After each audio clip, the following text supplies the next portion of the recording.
I use the Jason Bourne series as sort of a reference point, except instead of being an assassin, I'm a pharmacist. I actually don't know what my life was like before the accident. It sounds like I was longboarding with my friend and he realized that I wasn't behind him, but he said I was on the ground. Then he saw blood like dripping from like my head, but I have no idea. Like I don't remember that at all. My life started with a pounding headache and just being in a hospital bed.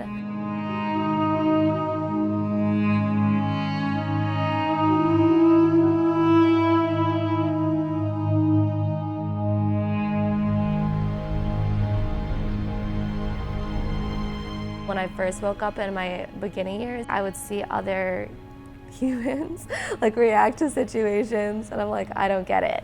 So things of that nature, that's what I had to learn.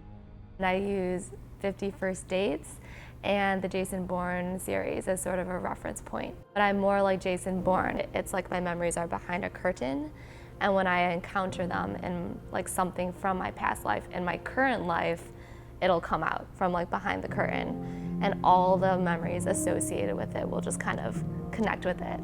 So I could see a boat and then it'd be like boat, boat, boat, boat, like a bunch of different scenes in my life where a boat was involved. I don't remember being raised by my parents. It's by far the hardest thing. It really tries your relationship with people, especially because they have expectations about you from before. They knew her, but they didn't know what to expect about me. It's like starting life over again.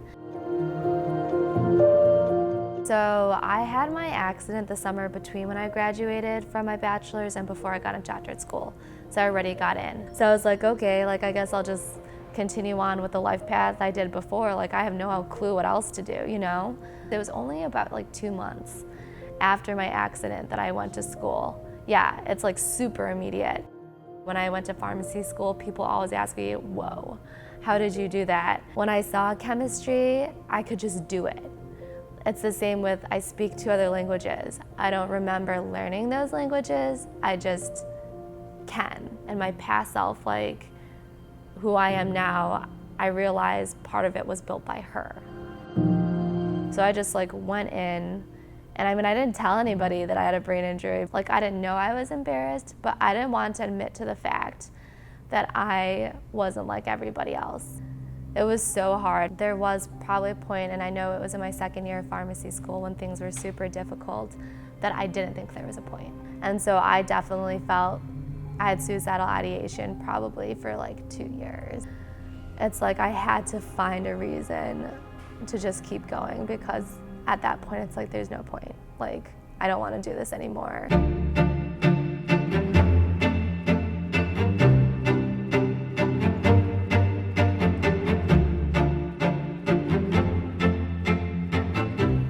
Now what drives me are my peers and like that understanding, like what I understand now about how difficult some people's lives are.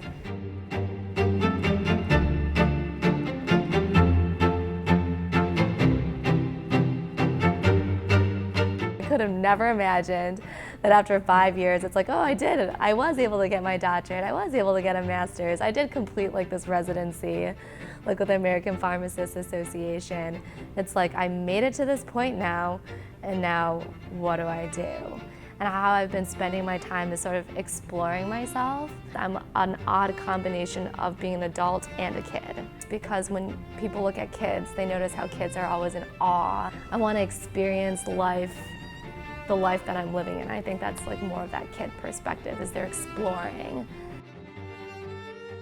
Life is tough.